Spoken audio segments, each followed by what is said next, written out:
pagi. Semoga kalian sehat semua ya. Nah, ketemu lagi dengan Bu Enda. Di sini Bu Enda akan menerangkan materi lagi, materi tematik. Nanti bisa dibuka bukunya yang 2C ya. Nah, sebelum kita lanjutkan materinya yang ke subtema 2, Bu Enda akan membahas soal yang kemarin tentang lagu Pelangi yang ada di halaman 26 ya anak-anak ya. Nanti kalian bisa buka sendiri di halaman 26. Nah, di situ ada pertanyaan, berapa suku kata yang dinyanyikan dengan tekanan kuat. Nah, jadi kalau misalnya lagu Pelangi seperti ini, nyanyinya seperti ini anak-anak. Pelangi, pelangi, alangkah indahmu, merah, kuning, hijau, di langit yang biru, pelukismu agung, siapa gerangan, pelangi, pelangi, ciptaan Tuhan. Nah, jadi yang ini yang Bu Enda garis bawah ini adalah yang dinyanyikan dengan tekanan kuat ya. Nah, ini ada pe, kemudian me, ada pe lagi, kemudian pe dan tu. Nah, jadi pelangi, pelangi. Nah, kemudian ini merah, kuning, hijau. Kemudian di sini ada pelukismu agung. Jadi kayak ditekan gitu ya anak-anak ya. Jadi tekanannya kuat. Nah, kemudian di sini berarti jumlah tekanan kuat yang ada di lagu Pelangi ini ada berapa? Ada 1, 2, 3, 4, 5 ya. Kemudian hurufnya ada huruf apa saja ini? Ada pe, me, kemudian ada pelukis, kemudian ada pelangi lagi, kemudian ada Tuhan ya. Nah, kemudian untuk yang nomor 4, tuliskan sukata dengan nada panjang dan pendek. Nah, untuk nada yang panjang dan pendek seperti lagu ini. Yang panjang itu seperti ini. Pelangi, pelangi, alangkah indahmu. Nah, ini lagunya panjang ya. Kemudian ada merah, kuning, hijau, itu dengan nada yang pendek. Kemudian pelukismu agung, itu dengan nada yang panjang. Siapa gerangan, pelangi, pelangi, ciptaan Tuhan. Seperti itu ya anak-anak ya. Jadi ketika kita menyanyi itu kan kita menyanyinya dengan nada yang panjang dan nada yang pendek. Kemudian ada yang nadanya hurufnya ini ditekan seperti pelangi, pelangi. Nah, merah, kuning, hijau, seperti itu ya anak-anak ya. Jadi itu adalah contoh lagu Pelangi dengan tekanan yang kuat dan lemah serta panjang dan pendek pada lagu Pelangi tersebut. Nah, kemudian mudah-mudahan anak-anak sudah paham semua ya materinya untuk yang subtema 1. Kita lanjut ke subtema 2 ya anak-anak ya. Nah, ini anak-anak, kalian nanti bisa buka tema 5, masih tema 5 ya, pengalamanku, subtema 2, pengalamanku di sekolah. Nah, di sini yang pembelajaran pertama itu tentang membuat hiasan dari vas bunga. Nah, banyak benda di sekitar kita yang dapat digunakan sebagai hiasan vas bunga.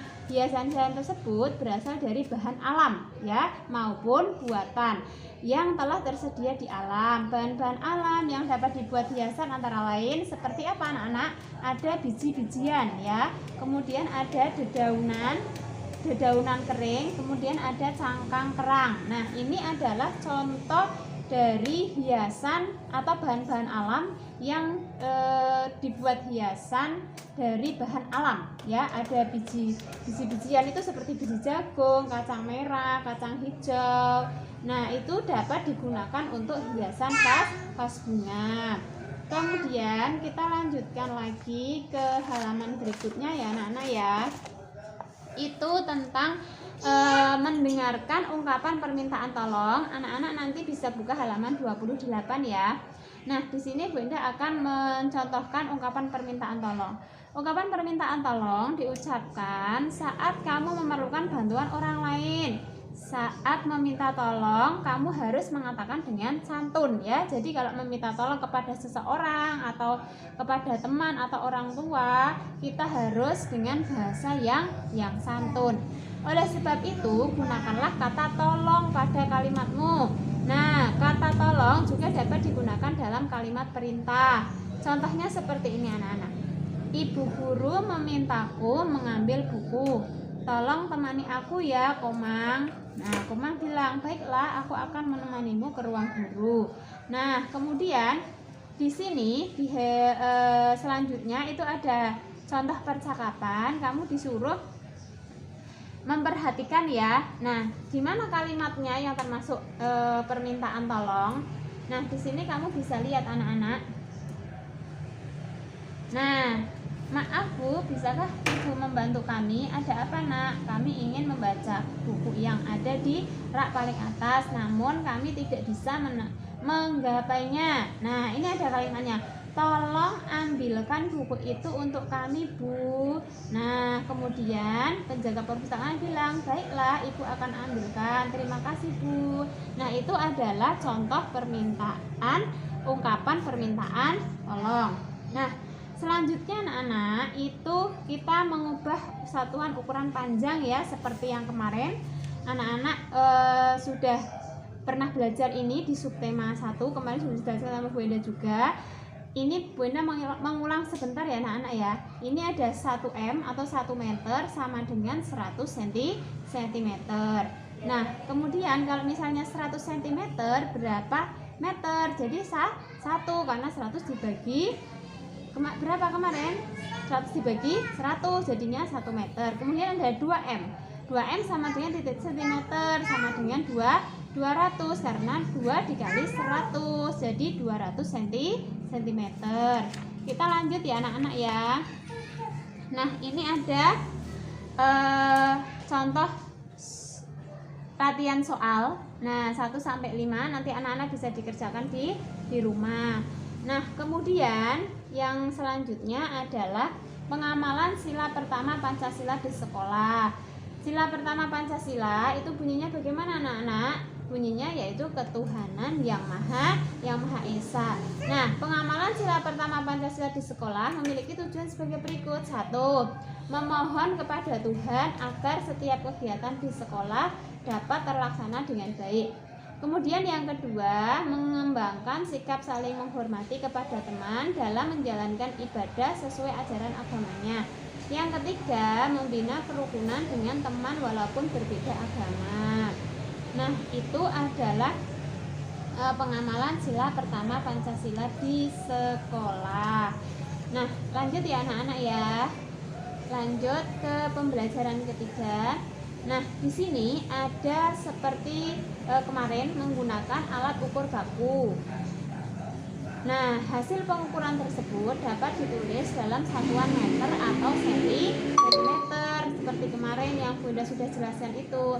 Di sini ada panjang sapu 160 cm. 1 m lebih 60 cm. Jadi panjang sapunya ini kan 160 cm. Nah, berarti 1 meter lebih 60 cm. Kemudian panjang bambunya 210 cm sama dengan 2 m. 2 m itu berarti 2 meter lebih dari 10 cm. Nah, Bunda kasih contoh. Misalnya di sini ada panjangnya 170 cm ya. Nah, berarti sama dengan 1 m lebih 70 cm ya anak-anak ya. Itu jadi jabarkan meter dan sentimeter. Nah, kemudian kita lanjutkan yang berikutnya, yaitu membuat vas bunga dari tanah liat ya. Kalau tadi menghias vas bunga menggunakan biji-bijian dari bahan alam, kemudian yang ini membuat vas bunga dari tanah liat. Nah, salah satu bahan alam yang mudah ditemukan di sekitar kita adalah tanah liat. Tanah liat dapat dibuat menjadi bahan kerajinan. Tanah liat banyak digunakan karena sifatnya yang lunak sehingga mudah dibentuk. Nah, jadi ini membuat vas bunga dari tanah liat. Nah, kemudian yang berikutnya ini juga ada kerajinan ya anak-anak ya. Kerajinan dari daun kelapa. Nah, ini membuat ketupat dari daun kelapa. Itu ada cara-caranya ya anak-anak ya, nanti bisa dilihat sendiri. Kemudian kita lanjutkan ke halaman berikutnya. Nah, ini sama ya anak-anak ya. Ini sama tentang pengukuran panjang dengan alat ukur baku seperti yang tadi. Nah, coba kita lihat dulu. Kita telah belajar cara mengukur panjang benda dengan alat ukur baku. Pengukuran dengan alat ukur baku selalu sama. Kita dapat menuliskan hasil pengukuran dalam satuan meter atau sentimeter.